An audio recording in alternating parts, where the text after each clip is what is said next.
पत्ते गोल गोल, कुछ कहते रहते हैं डोल डोल। अब तो मेरे प्यारे दोस्तों, प्रकृति ने उपहार स्वरूप हमें बहुत कुछ दिया है, लेकिन उस बहुत कुछ में से एक चीज लाजवाब दिया है, वो है हरियाली, यानी कि पेड़ पौधे। और पेड़ पौधे से जो हमारा कनेक्शन हो जाता है, जब हम एक दूसरे से कनेक्ट हो जाते हैं, प्राकृतिक से कनेक्ट हो जाते हैं, तो हमारे स्ट्रेस लेवल भी कम हो जाता है, हमें सुकून मिलता है, हमें ज़हनी सुकून मिलता है और हम अच्छे तरीका से उससे कनेक्शन स्थापित कर पाते हैं। तो आज के इस वीडियो में मैं आपको पढ़ाने वाला हूं पीपल के बारे में, जो कि 10th क्लास के नन हिंदी का चैप्टर है और बड़े ही अच्छे तरीके से समझाने का प्रयत्न करूंगा। वीडियो को पूरा जरूर देखिएगा ताकि आप कोई भी चीज मिस न कर पाए। ये जो है पीपल है और इसके जो लेखक है वो है गोपाल सिंह नेपाली। ठीक है, ये बात आप याद रखिए, गोपाल सिंह नेपाली। और पाठ विद्या की अगर बात करेंगे तो पाठ विद्या जो है ये कविता है। इतना बात आपको समझने में शायद कोई प्रॉब्लम नहीं है। तो आइए हम पढ़ते हैं और एक एक चीज का मतलब बताते हैं। तरह से इन्होंने लिखा है वो मैं आपको बताता हूं। देखते हैं, कानन का यह तरवर पीपल युग युग से जग में अचल अटल। कहते हैं कि जंगल का यह पीपल जो है युगों से अचल अटल है।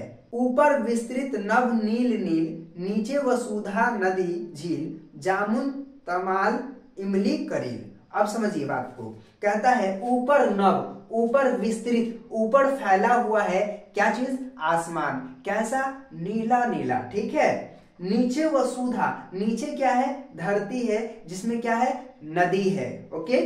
उसके बाद है झील जामुन तमाल इमली करील। और यहाँ पे जामुन का पेड़ है, तमाल का पेड़ है, उसके बाद इमली का पेड़ है, करील का पेड़ है। ठीक है। आगे ये कहते हैं कि जल से ऊपर उठता मिरनाल, फुंगी पर खिलता कमल लाल लाल, तीर तीर करते क्रीड़ा मराल। कहने का मतलब ये है कि जल से जब कमल के टंडल उठते हैं और उसमें लाल लाल कमल खिलते हैं तो तिर तिर करते क्रीड़ा, हंस जो है तिर तिर करके आवाज निकालते हैं, बोलते हैं। टीले से वसुधा पर झरती निर्झरी झरझर, जो हो जाती बूंद बूंद झर कर। अब क्या होता है? ऊंचे टीले से वसुधा पर झरती, यानी कि ऊंचे झरना से जो है नीचे क्या करती है? पानी गिरती है और बूंद बूंद हो जाती है ना, अलग अलग हो जाती है। ठीक है, इस तरह से।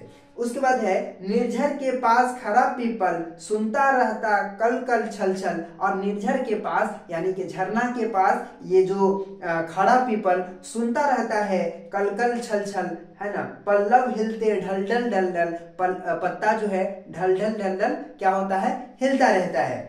पीपल के पत्ते गोल गोल, पीपल के पत्ते कैसे होते हैं?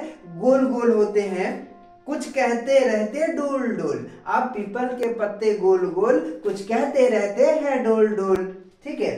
जब जब आता पंछी तरु पर, जब जब आता पंछी उड़कर, जब जब खाता फल चुन चुन कर।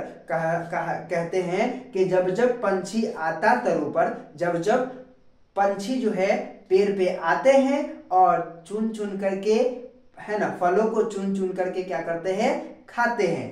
तो वो कहते हैं पड़ती जब पावस की फुहार, बजते जब पंछी के सितार, बहने लगती शीतल बयार। देखिए, इसका मतलब हुआ कि जब बारिश की बूंदे पड़ते हैं तो पंछी के सितार यानी कि पंछी भी चहक उठते हैं, पंछी भी गाने लगते हैं और शीतल शीतल हवा बहने लगती है। तब तब कोमल पल्लव हिलडुल, गाते सरसर मरमर मंजुल, लख लख सुन सुन विहवल बुलबुल। अब क्या करता है? तब तब कोमल पल्लव जो है हिलडुल कर गाते हैं, सरसर मरमर। ठीक है। लख लख सुनकर, और ये सब सुन करके बुलबुल भी गाने लगती हैं, चहकने लगती हैं। ठीक है। और इस तरह से बुलबुल गाती रहती चह चह सरिता, गाती रहती बह बह। बुलबुल जो है क्या करती है? गाती रहती है, और सरिता नदी बहते हुए भी वो गाती रहती है। पत्ते हिलते रह कर, पत्ते जो है रह कर हिलता डुलता रहता है ना। जितने भी है उसमें कठोर, सब पंछी गिलहरियों के घर। और जितने भी पेड़ पौधे में क्या होता है, खोखला होता है, वो सब जो है पंछी का क्या होता है, घर होता है। ठीक है। संध्या को अब दिन जाता ढल, सूरज चलते अस्ताचल, कर में समेट किरणें उज्जवल। अब क्या होता है, जब सांझ का समय हो जाता है, जब संध्या हो जाता है, तो सूरज ढल जाते हैं, अस्ताचल अपने किरणें समेट लेते हैं। हो जाता है सुनसान लोक चल, पड़ते घर को चील को अधियाली। क्या कहते हैं, हो जाता सुनसान लोक चल, पड़ते को झील को अधियाली, संध्या को विलोक। कहते हैं कि जब शाम हो जाता है, संध्या हो जाता है और सूरज जो है अपने किरणें समेट लेते हैं, तो हर जगह सुनसान हो जाता है, सभी लोग अपने घर की तरफ चल जाते हैं। ठीक है।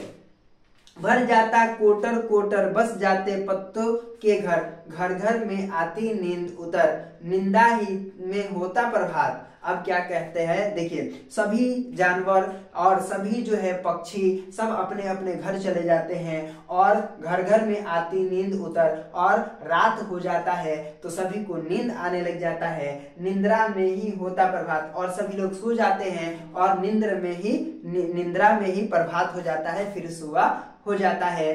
कट जाती इस तरह फिर रात, फिर वही बात रे बात, फिर से रात कट गया और फिर से जब सुबह होता है तो फिर वही हरियाली, वही नजारा देखने को मिलता है। ठीक है। इस वसुधा का यह वन्य प्रांत है दूर अलग एकांत, और इस वसुधा का वन्य प्रांत है दूर अलग एकांत है, खरे जहां पर साल बांस चौपाए चरते नरम घास, निर्झर सरिता के आसपास, और जहां पर बांस है, साल है, ठीक है, यहाँ पे जानवर सब जो है नरम नरम घास चरने आते हैं। रजनी भर रोकर चौकोर, कर देता है रे रोज भोर, नाचा करते हैं जहां मोर। और रजनी में चौकोर जो है, यानी कि रात में चौकोर जो है रो रो करके अपने टाइम को बिताता है, तो सुबह होता है तो मोर नाचने लग जाते हैं। है वहां वल्लरी का बंद बंद, क्या वह तो आलिंगन भी चिर आलिंगन। और क्या होता है, वहां वल्लरी क्या होता है, लत्ता, वहां वल्लरी का मतलब होता है लत्ता, लत्ता भी क्या होता है, आलिंगन हो जाता है एक दूसरे से। ठीक है। बुझती पार्थिकों की जहां प्यास, निद्रा लग जाती अनायास, है वही सदा इसका निवास। अब पार्थिक आते हैं तो उसे भी शीतल हवा लगता है और वो निंद्रा में आ जाते हैं, नींद अवस्था में आ जाते हैं, वहां पे भी उसको नींद आ जाता है। तो उम्मीद करता हूं कि ये आप समझ गए होंगे। गोपाल सिंह नेपाली बताते हैं कि एक पीपल का पेड़ है और उस पीपल के पेड़ के पास झरना है ना, कई सारे पक्षी, कई सारे जो है जानवर आते हैं, है ना, पानी पीते हैं, नीचे से नदी बह रहा होता है, बगल से झरना से पानी गिरता है, और पीपल जो है युग युग से है और हमेशा से उसकी कलरव सुनता रहता है, चिड़ियों की कलरव सुनता रहता है। इस तरह से गोपाल सिंह नेपाली ने पीपल के बारे में बड़े ही अच्छे तरीका से बताया है और पीपल का पेड़ हमारे लिए कितना उपयोगी है ये बताया है। और ये जो है हमें शीतल वायु देता है, ये जो हमें छांव देता है, ये जो हमें जीवन वायु प्रदान करता है, आप जानते हैं। तो इस तरह से ये चैप्टर क्लोज हो जाता है और उम्मीद करता हूं कि आप समझ गए होंगे। और अगर आप चैनल पे नए हैं तो चैनल को जरूर सब्सक्राइब कीजिए, बेल वाले आइकन को प्रेस कर दीजिए। तो फिर मिलते हैं आपसे एक नए वीडियो में, तब तक के लिए दीजिए इजाजत।